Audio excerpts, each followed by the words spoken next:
कारसेवेमध्ये मीही गेलो होतो। माझा जेव्हा विवाह झाला तेव्हा सुगंधाच्या मागचं जे बोर्ड होता फुलांचा, मंदिर यही बनाएंगे हा बोर्ड होता आणि माझ्यासाठी आयुष्याचा आनंदाचा क्षण आहे। 496 वर्षाच्या प्रभू रामाच्या या जन्मस्थानावर भव्य मंदिर व्हावं, प्राणप्रतिष्ठा व्हावी हा संकल्प आणि स्वप्न घेऊन हजारो लाखो रामभक्तांनी आपल्या प्राणाची आहुती रामाच्या चरणी समर्पित केली। विश्वगौरव देशनायक युगपुरुष नरेंद्र मोदीजी यांच्या नेतृत्वात आज हजारो साधू संत, लाखो कारसेवक आपल्या देशाची आस्था, आपल्या देशाची अस्मिता प्रभू राम आज आपण भव्य मंदिर करतोय। भव्य मंदिरात प्राणप्रतिष्ठा होते।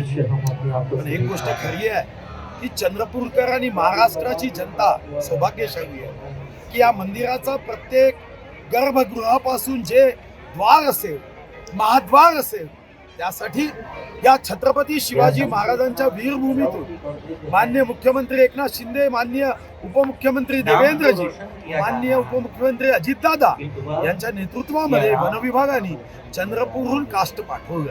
आणि मला आठवतं तेव्हा काष्ट पाठवताना जे आम्हाला चंपतराय जे या मंदिराचे सचिव आहे त्यांनी एवढं सुंदर पत्र लिहिलं की हे जगातलं उत्तम लाकूड आहे, काष्ट आहे जे 1000 वर्ष टिकेल।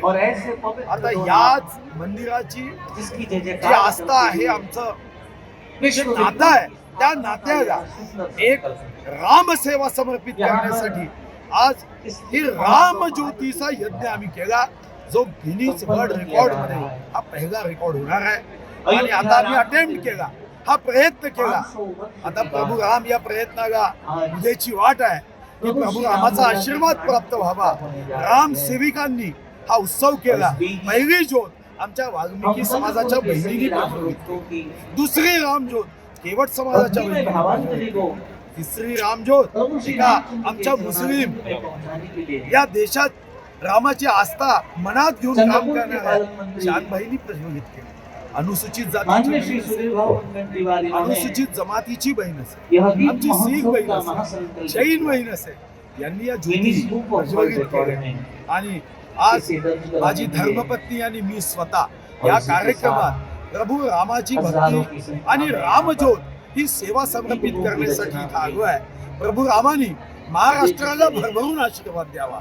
मी तर प्रभू रामाच्या चरणी एवढीच प्रार्थना करतो, जेव्हा ही गर्भगृहातून प्रभू रामा, माँ सीते, बंधू लक्ष्मणा, सेवक हनुमाना जेव्हा कोणी भक्त येईल तेव्हा या महाद्वारातून जेव्हा येईल तेव्हा महाराष्ट्रावर मात्र तू आशीर्वाद दे, आमच्या महाराष्ट्राच्या जनतेला सुखी कर, संपन्न करण्याचा आशीर्वाद दे आणि आम्हाला राम राज्य निर्माण करण्याचा जो विश्वगौरव नरेंद्र मोदींचा संकल्प आहे त्यामध्ये छत्रपती शिवाजी महाराजांच्या या वीरभूमीत सेवा करण्याचा आशीर्वाद दे, हीच ऊर्जा दे, हीच शक्ती।